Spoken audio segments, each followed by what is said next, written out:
La pregunta que quisiera contestar hoy es, ¿qué cambios cuando se acabe, qué cambios va a haber cuando esto termine? Muchos ya hablan de una nueva normalidad, es decir, que lo que era normal antes ya ahora no va a ser normal, va a haber cambios. Ahora, es interesante pensar qué tipos de cambios. Y para analizar eso voy a leer en 2 Corintios, el capítulo 5, el versículo 17, 2 Corintios 5, versículo 17, y lo voy a hacer en la versión Dios habla hoy, que es la del lenguaje más sencillo y más accesible a todos. Dice así, 2 Corintios 5, 17, el apóstol Pablo le escribe a los corintios y les dice, por tanto, el que está unido a Cristo es una nueva persona. Las cosas viejas pasaron, se convirtieron en algo nuevo. Todo esto es obra de Dios, quien por medio de Cristo nos reconcilió consigo mismo y nos dio el encargo de anunciar la reconciliación. Es decir, que en Cristo Dios estaba reconciliando consigo mismo al mundo sin tomar en cuenta los pecados de los hombres. Está hablando de cambios este pasaje. Nosotros seguramente vamos a tener cambios y cuando se habla de estos cambios algunos dicen, bueno, el mundo no va a ser igual. Yo me acuerdo que cuando cayeron las Torres Gemelas se decía exactamente lo mismo, el mundo no va a ser igual. Y por supuesto que después hubo cambios geopolíticos, hubo cambios en los aeropuertos, por ejemplo, donde se incentivaron muchísimo los controles, en los aviones, porque la cabina del piloto se blindó y porque los cubiertos para comer eran de plástico. Después se empezó a aflojar alguna de estas cosas, pero no hubo cambios de fondo, no hubo cambios en los valores de las personas. Seguimos igual que antes. Lo único que habíamos sentido era un cimbronazo. ¿Va a haber grandes cambios cuando se acabe esta pandemia? Se hizo una encuesta sobre esto.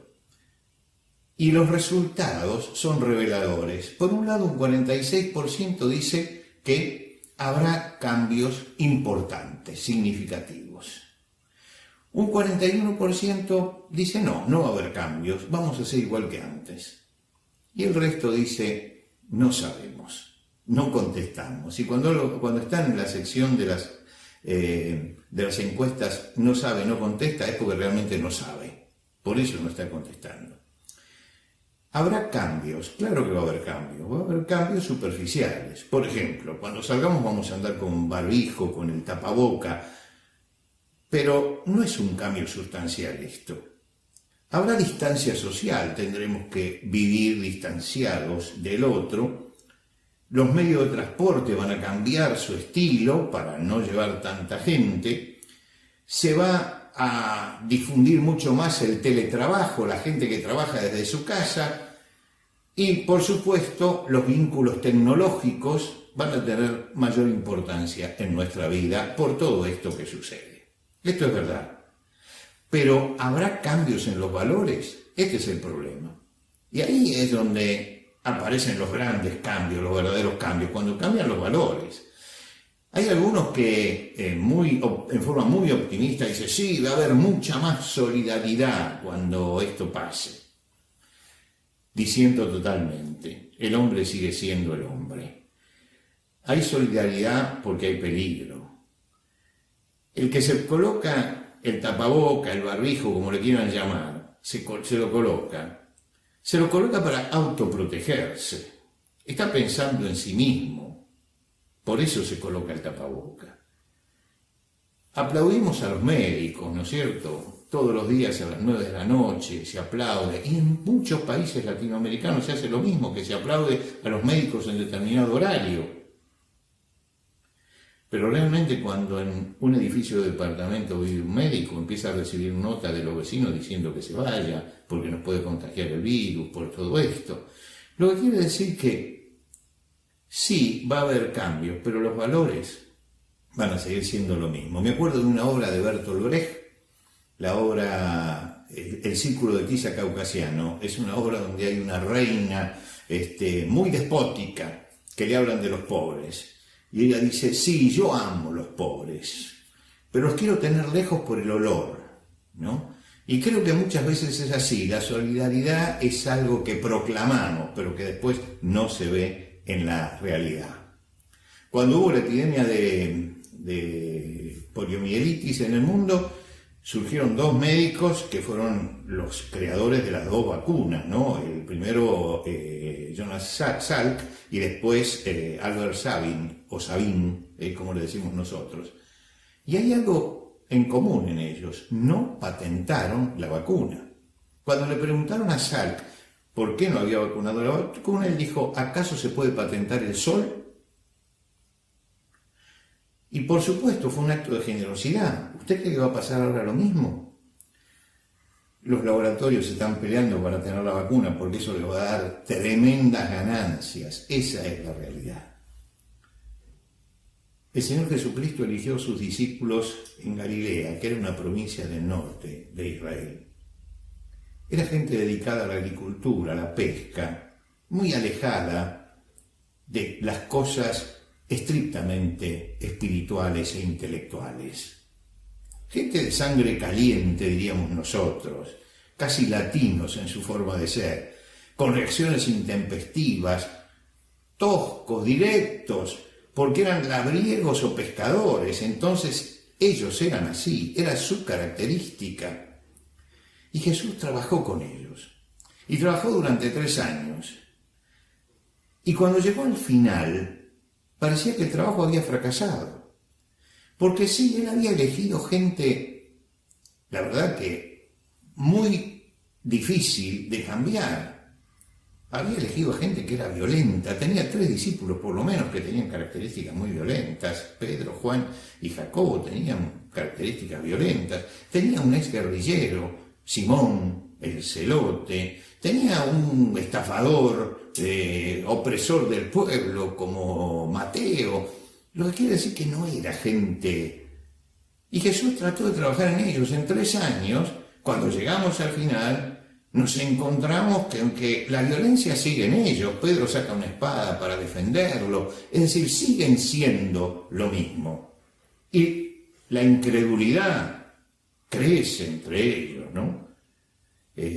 Los discípulos casi se desparraman en medio de su incredulidad. Cuando Jesús resucita, los vuelve a convocar. Y la resurrección de Jesús fue un golpe muy grande para ellos. Se encontraron con que ese maestro al que habían seguido era el Señor Todopoderoso. Y como Señor Todopoderoso, como Señor de todas las cosas, ellos admitieron su autoridad sobre su vida. Ellos admitieron que ellos eran pecadores y que necesitaban de Jesucristo. Tuvieron que aceptar la realidad de ese Cristo. Y cuando usted lee la historia posterior, todas esas cosas han desaparecido. ¿Por qué? Porque Jesús les dijo: van a recibir el Espíritu Santo. Y cuando ellos admitieron que Jesús era el Señor, y que Él sabía lo que hacía, y que era la autoridad suprema, y el Espíritu Santo vino a ellos, allí sí se produjo un cambio profundo. El Evangelio dice: por lo tanto, el que está unido a Cristo es una nueva persona. No basta con el asunto de yo quiero creer, porque mucha gente dice: yo creo en Cristo, creo que existió, que fue un gran maestro, que es un ejemplo, que tendríamos que imitarlo. Él viene como Señor y Él corta mi vida en 2. Y cuando uno se acerca a Cristo, realmente admitiendo que es el Señor, y rinde su vida a Él, y confiesa sus pecados delante de Dios, ahí es cuando se produce el verdadero cambio, porque hay un nuevo nacimiento espiritual. Y es ese nuevo nacimiento espiritual lo que necesitamos. Por eso, el apóstol escribe allí en el Evangelio: las cosas viejas pasaron, se convirtieron en algo totalmente nuevo. Ahí viene el cambio. Cuando cambia la persona y por lo tanto cambia su visión de todo el entorno, es el cambio total. Y dice: y todo es obra de Dios, que a través de Cristo nos reconcilió. Tenemos que reconciliarnos con Dios. ¿Por qué? Porque muchas veces no tenemos paz, no tenemos esperanza, crece nuestra angustia, nos sentimos desamparados. Es que nos está faltando reconciliarnos con Dios. Pero cuando venimos a Jesucristo y abrimos el corazón y confesamos delante de Él, Señor, soy pecador y estoy necesitado y quiero tomarme de tu mano, el Señor nos tiende su mano. Y va a aparecer un cambio interno en nosotros, porque tomado de la mano de Cristo, todo cambia a nuestro alrededor. Abramos nuestro corazón con fe a Jesucristo. Que Dios lo bendiga.